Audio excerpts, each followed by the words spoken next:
said a minute.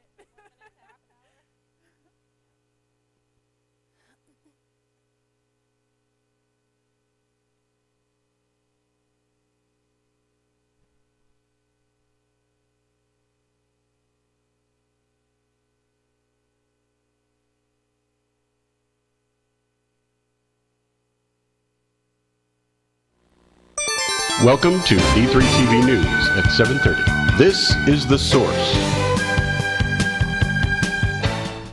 Good evening and welcome to The Source. Today is Wednesday, November 11th. I'm Taylor Ingram. And I'm Megan Mannering. Well, it's Bell Week, Tigers. The Monon Bell football game is this Saturday, November 14th at 1 p.m. in Blackstock Stadium. And in order to fully embrace the historical rivalry between DePauw and Wabash College, we're devoting a special segment of our show to all of the Monon news that you could need or want. That's right, Megan. We have the history and all the details you need to know for a great weekend. All right, well, let's just jump right in.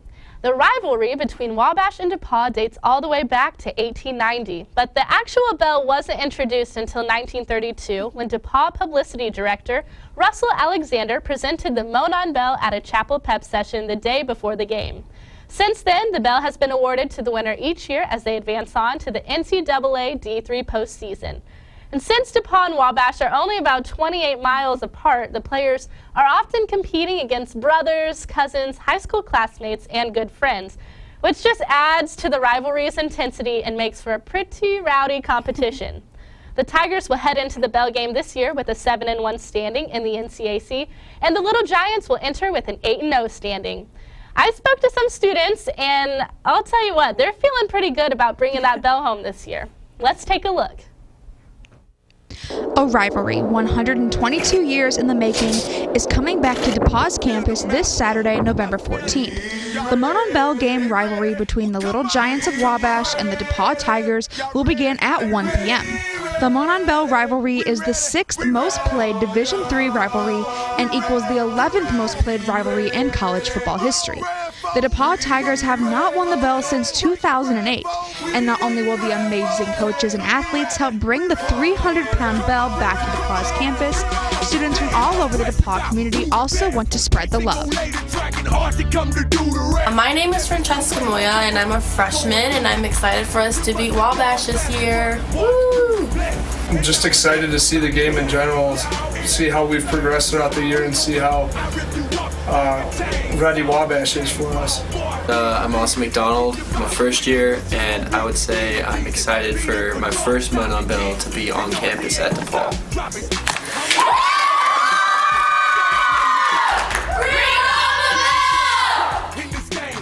Go Tigers, bring back that bell. We really need it on campus. Beat Wabash. If we win this game, I'm gonna burn a couch.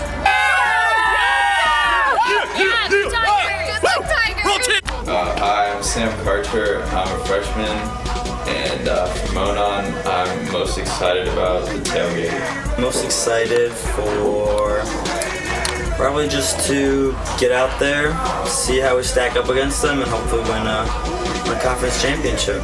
My name is Quincy Ballard. I'm a freshman, and I am most excited about tailgating for Monon. Good luck!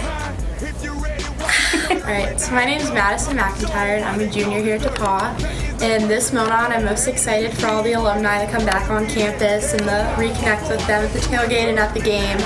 And of course, I'm really excited to watch our boys bring home the belt. So that's what I'll be looking forward to. Good luck to the football team from the gang here at C Street. Go Tigers! You can do it! Yeah!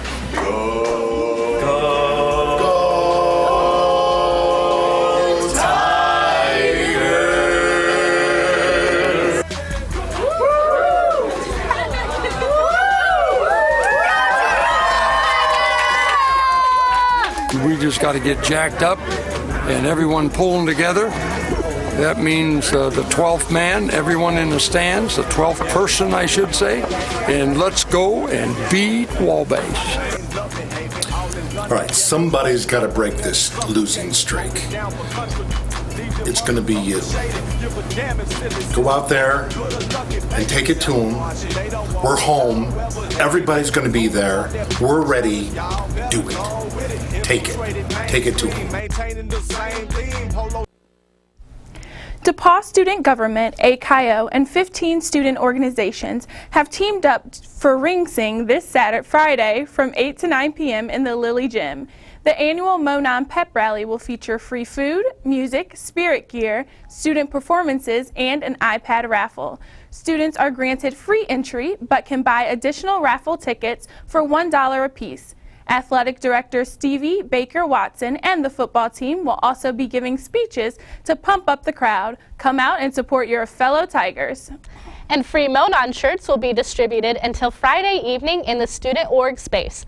Pick up your shirt from 9 a.m. to 11 a.m., 11:30 to 12:30, and 5:30 to 7 p.m., and then again at the Ring Sing Pep Rally. Make sure to bring your student ID. Don't forget, free student tickets to the Monon game are still available through brownpaperticket.com. To obtain the ticket, use the student code provided with your eServices account. They will be available until 10 a.m. this Friday. Grainer's food truck will be in front of the Union Building from 11 p.m. to 1 a.m. Friday night. Grainer's will be serving mac and cheese, so make sure to get it before it's gone. And there will also be a pancake breakfast Saturday night from 11 p.m. to 2 a.m. in the Hub. Well, that's all the Monon coverage we have tonight. Whether you're a football fanatic or just going for the tailgate, you won't want to miss this game. Kickoff is at 1 p.m. at Blackstock Stadium. On behalf of D3 TV, we'd like to wish the football team the best of luck. Now bring home the bell. In campus climate news, 3 female students of color said they were outside Starbucks last night when 4 white men assaulted them using profanity. According to the women, they reported the incident to public safety and were told public safety needed 24 hours before any action could be taken. We tried to contact the female students, but they declined to comment in order to protect their safety. DePauw's favorite meat and sandwich shop, Myers Market, is expanding. The store is opening a second location in downtown Greencastle for event and rental space in order to accommodate their growing catering business. Owner Mitch Myers hopes the space will also be used to host events. The space does not have an official opening date, but Myers said it will be ready to use in the next few weeks. President Casey will give a State of the Union address at the monthly DePauw Student Government meeting this Sunday, November 22nd at 7:30 p.m. in Meharry Hall. He will be addressing questions via email and in person during the event. Questions and comments can be sent to atdsg_secretary@depaw.edu. November is Trans Awareness Month. Campus Life is kicking off a talk with 2 speakers on Tuesday, November 17th from 7 to 8:45 in Peeler Auditorium. The conversation will be focused around how trans lives are protected in the media, including Caitlyn Jenner. Join Prindle Institute Director Andy Cullison as he discusses the Prindle Social Entrepreneurship Fund. Find out how to get planning grants, seed loans, ethics training, and coaching for your business idea through Prindle's latest student initiative. The talk is Thursday during lunch in the Union Building, room 230. Lunch will be provided. President Casey recently announced plans for the remainder of the year regarding campus climate. This includes the implementation of the Power, Privilege, and Diversity course and the International Experiences course, projected to be in place in 2 semesters. Casey also announced a SEED program standing for Seeking Educational Equity and Diversity, also planned to be implemented in the next 2 semesters. All right, well, that's all the news that we have for tonight. Stay tuned for entertainment news with Abby Anderson. And later, sports news with Josh Griese. I'm Taylor Ingram. And I'm Megan Mannering. We'll be right back.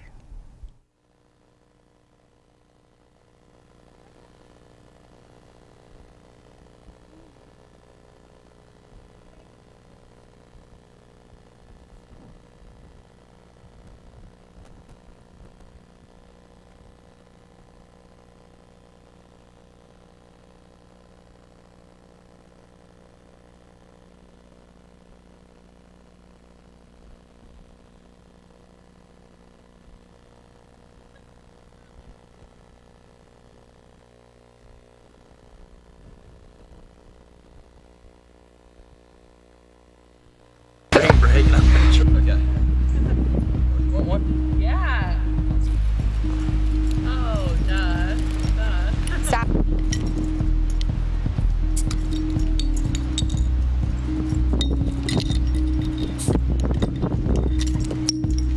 Cheers. That's perfect. Get it.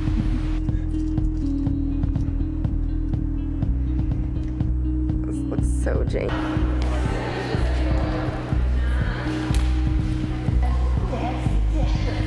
The camera.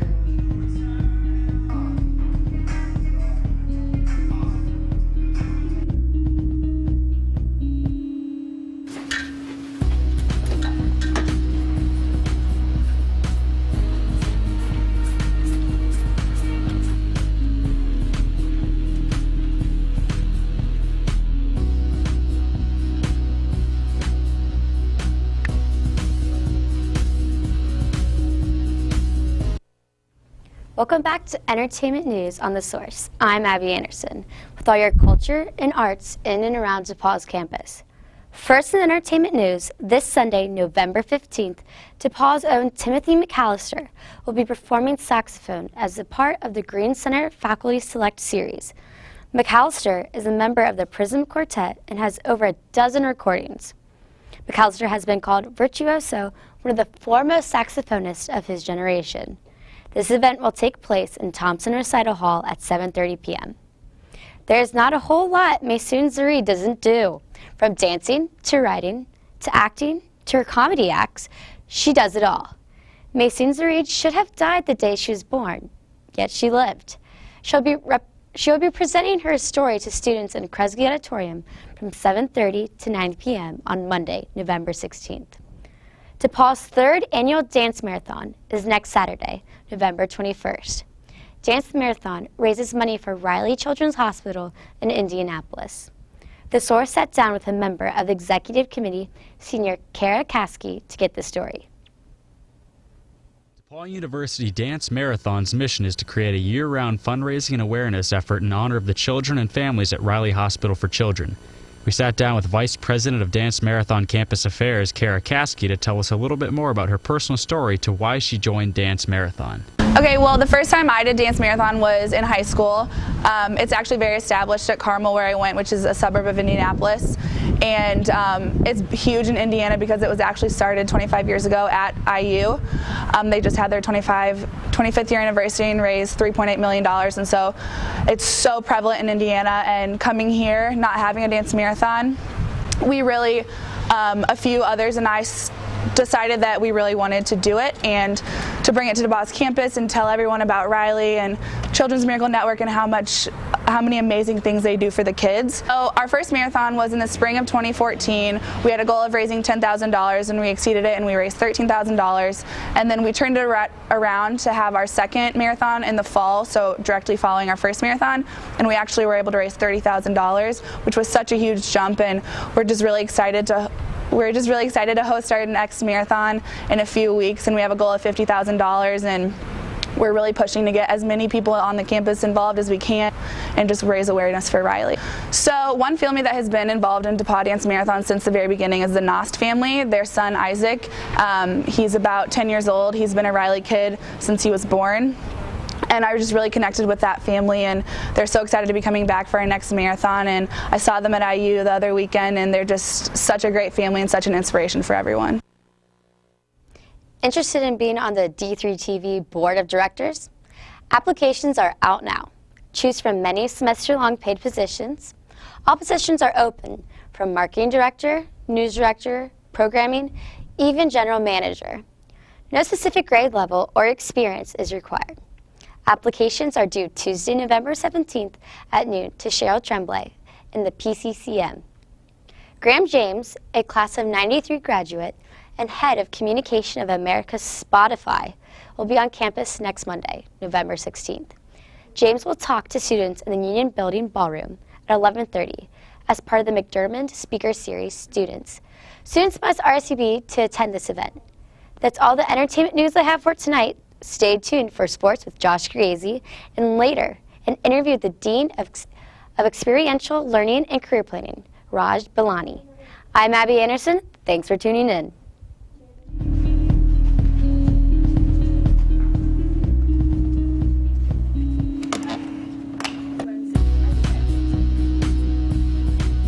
Really? Camera to your far left.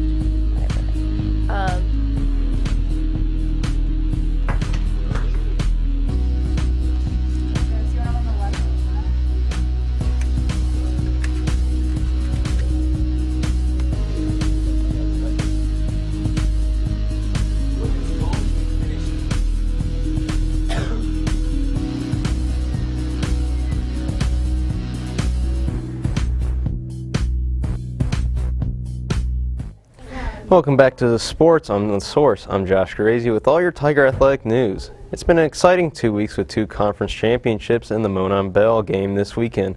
Looks like the Tigers are on a roll. Let's take a look at one of those conference championships, the women's field hockey team. After a last-minute victory in a shootout against Kenyon last Saturday, the women's field hockey team became the NCAC conference champs. They traveled to Rhodes College in Memphis to compete in the first round of the NCAA championship, but fell today 5-1, ending their tournament run. Last time these two teams met, DePaul had the lead for the first half, but then Rhodes came back and beat them 4-1. The second NCAC conference win went to the girls soccer team. The Lady Tigers beat Denison 2-0. This is the team's second tournament title since getting their first title in 2012. This was a revenge match for DePaul because they lost earlier in the season 3-1. Goals came from Jen Demos and Catherine Rurik in the first half. DePaul now has a bid in the NCAA Division III tournament. They hope to continue their winning streak into the tournament. The football team took the Oberlin Yeomen behind the woodshed this past Saturday as they won the conference matchup 53-0. This was the defense's third shutout of the season. Standout players on the defense this week were Phil Ganser, who led the defense with 6 tackles, including 1.5 for loss of yards. Thomas Gray, who followed with 5 tackles. Rocky Leffer, who paced the Tigers with 2 pass breakups. And lastly, freshman Nate Orson, who led with 2 tackles for a loss and 1 sack. On the offensive spectrum, we'll take a look at Jason Kirchhoff, who led the Tigers with 86 rushing yards. Matt Hunt followed with 61 yards. And Tyler Lasing, who had a career best of 5 catches and 115 receiving yards. Although the Tigers suffered many injuries on their Saturday, they are ready for an exciting week as they enter the final game of the NCAC tournament versus a longtime rival, Wabash College. DePaul's men's soccer team will be making their 11th appearance in the NCAA tournament, earning a large bid after 11-3-4 season. They will travel to Washington St. Louis to open the tournament Saturday against Westminster at 7:30. This is DePaul's first appearance since 2012. Good luck, Tigers. The girls' volleyball team beat Kenyon over the weekend 3-0. It is the 5th straight year that DePaul will be in the NCAC semifinals. Lauren Faltico had 11 kills while Suzanne Peters and Elizabeth Wilson had 9 kills. Elizabeth Wilson had 3 aces as well. DePaul hit .185 while Kenyon hit .068. DePaul hopes to continue its winning streak into the tournament and win the title. That's all the sports news I have for tonight. For more in-depth sports coverage, tune into Tiger Sports Nations live at every Thursday at 7 p.m. on d3tv.org. When we come back, Kylie Rippey will be in the studio with the Dean of Experiential Learning and Career Planning, Raj Biliani. I'm Josh Garazy. Let's bring back the bell, Tigers. Okay. Want one? Yeah. Oh, duh. Stop.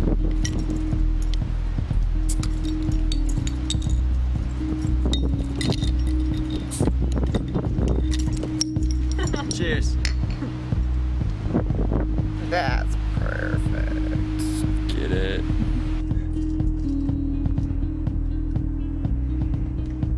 This looks so janky.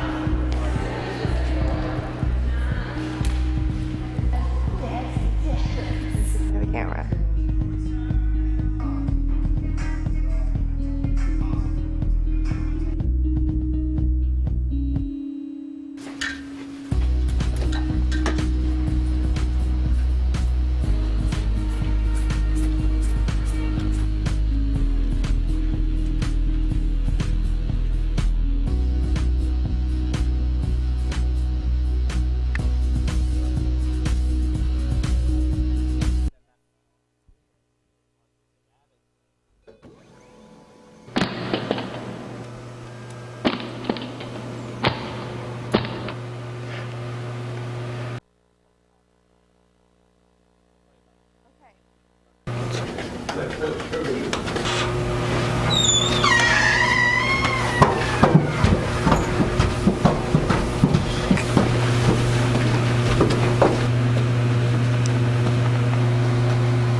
on D3 TV? Then submit a programming application for the fall 2014 semester. We're accepting applications for any type of show. You can turn in your applications at the D3 TV studio. Or you can simply email Sierra DeCourcy or Madison McIntyre. We want your ideas for D3 TV.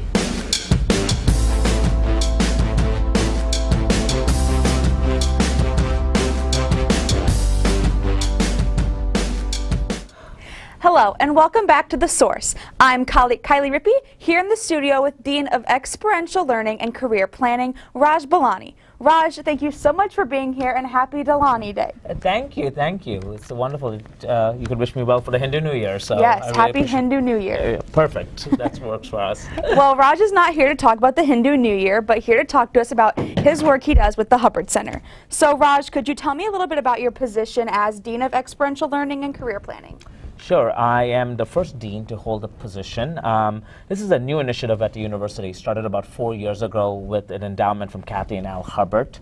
And we are fortunate to have the first of its kind in the nation and liberal arts colleges an integrated life coaching area, which we do study abroad, career services, national fellowships and awards, graduate school and professional school training, and winter term and May term. So basically coming together under one roof to give students a 4-year plan for success. Awesome. So could you tell me a little bit more on the lines of your job and how you directly work with students to get them involved in the Hubbard Center? Absolutely. I will do anything to get students involved in the center. Basically, it's a lot of outreach, going to student organization meetings, meeting with athletic teams, houses. We have done videos and skits as well, just to get students engaged and feel comfortable with the center. I say to students all the time that they pay my salary, so they should use the services of the center. And it's very important that they do. So. Good to know. I know I've used it a few times. So for your job, what have you learned about career services and experiential learning at your time at DePauw so far?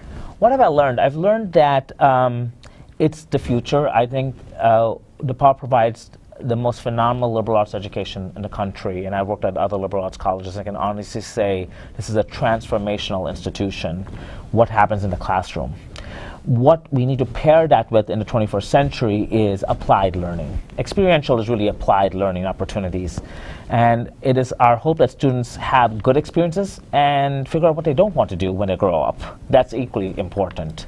And between that, then they figure out a pathway for their success. And we want to start early and often in that process. So to start with that process, what is the Hubbard Center doing to get the college connected with other internships and jobs for students to have? You know, we have been taking this process very seriously. Last spring, we hired a woman named Jennifer Shepers from Indiana University, and her sole job is to go out and look at new companies and recruit new companies in business and nonprofit areas to come back to campus and recruit our students. With our help, we were able to get Delta Airlines to come to campus and do internship recruitment and job recruitment. We are looking at new technology companies, and we're looking at companies where a good liberal arts background will ensure success for the students. That's our first priority. That sounds awesome to me, at least being a student here at DePauw. So being a student here, what can we do to get involved a little bit more with getting internships and jobs? What is the #1 thing we can do as students? You need to start early and start often. I think what we need to realize is it's a process. The outcome will be successful when you start early. And in the first year, it's all about connections, learning to network. I call it dating. I think if you date well, you'll network your way into success. Second thing is to take advantage of the offerings, you know, whether that's how to make a good LinkedIn page or a resume, and come in and ask for advice and guidance. I think in the old days it was a sense that, you know, you would come in and we would give you the job. There's no such thing as the process. We want people to come in, and we want to figure out what they're good at and what they're going to be happy with when they're 50 years old and get up in the morning and say, this is my job and I'm happy to do it. So start early, start often is the mantra. And the other thing is meet us 50% of the way. I think students need to take advantage. They need to walk through the door. Even if they say, I have no clue what I want to do, that's okay. But we'd rather have that than not show up. That sounds good. I mean, I know I've been, like I said before, there a few times, and they've helped me out a lot, just being able to know what I want to do already. So a little transition here, going Okay. away from what you do.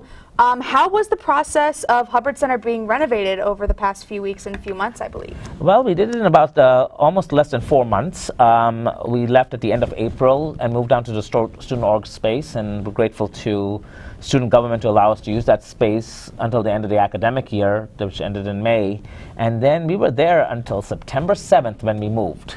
And it took us 24 hours to move operations, and less than 24 hours after that, we were open for business. Wow. So we really didn't have a strong downtime, and the goal was to get back to operations as soon as possible. It was a little bit harried, but we did it. It was fun to be together, the whole team, but now the team is very happy to be in their own offices too. So. Yeah, I bet you were on top of each other there for a while, it seemed like. Yeah, it was like a summer camp that never ended. You know, that slumber party concept just never ended. So what can the new Hubbard Center offer for students? Is there anything new that came along with the renovation, or is it mainly just a new space for you guys to be in? Actually, the second floor became the Employment Relations Suite. So now we can bring recruiters in to do on-site interviews, which helps our students from going. We want our students to interview on campus so they don't miss class. And that was the number one priority. We want to convince companies that they should interview on campus. We also have started Skype and telephones in these rooms that allow students to have privacy so they can have a conference call with a future employer. And they can just call us and we can give them a space for an hour and they can prepare for an interview and they can actually have a phone call, whether they're on their cell or whether they use one of our phones. Everything's designed to make life easy for the student, and we want them to use it as much as possible. Wow, that sounds amazing. So going along with that, what is the long-term plan for the Hubbard Center, just in general? I think we are committed to for this year and maybe foreseeable the year after, we are committed to 2 areas of focus. One is increasing the number of employers that come to campus and the kind of companies and diversifying them in the nonprofit and for-profit areas. Looking at consulting firms, looking at where our students' interests are in media and technology and making sure we have access to that point of view. The second thing is come to health professions advising. The health industry continues to grow, and on the business side and on the clinical side. So we actually hired at the end of last year a pre-med and allied health advisor. So again, provide more direct support to students in the sciences or leveraging the science background for a life of purpose and direction. I think finally we have launched something called the new Tiger Tracks 2.0. And the hope is to make something aesthetically pleasing for the students, because there was a lot of critique, good critique. And the other thing is now we have a downloadable app so students can see the job opportunities directly on their phone. And what we have done is made sure that all the jobs are of high-end value for internships and employment for students.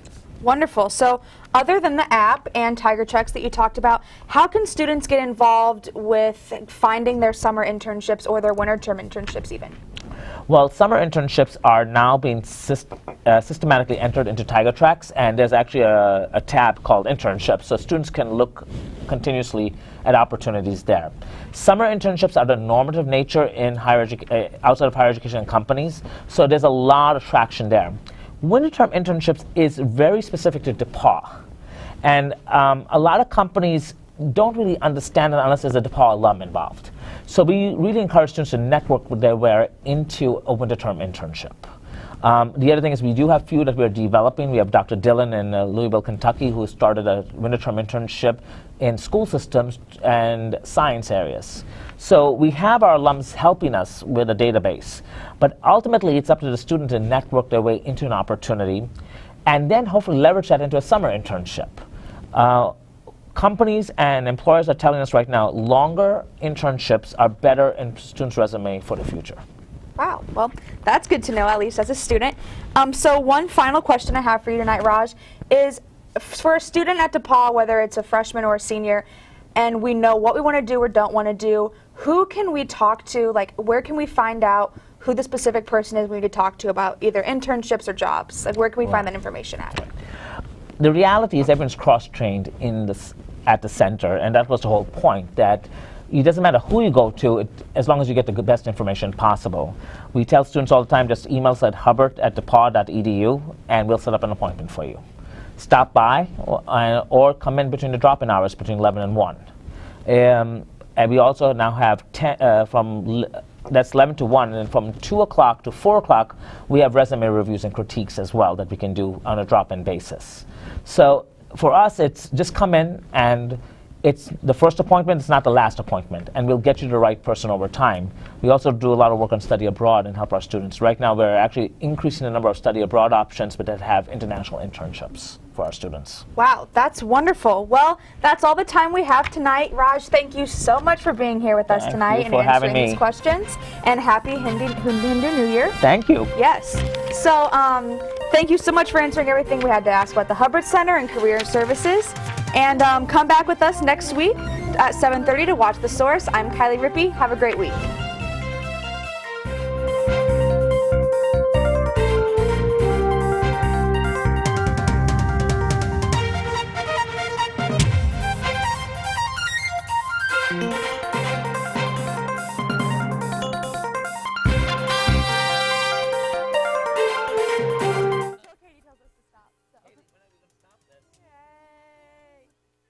This was not, I couldn't hear anything.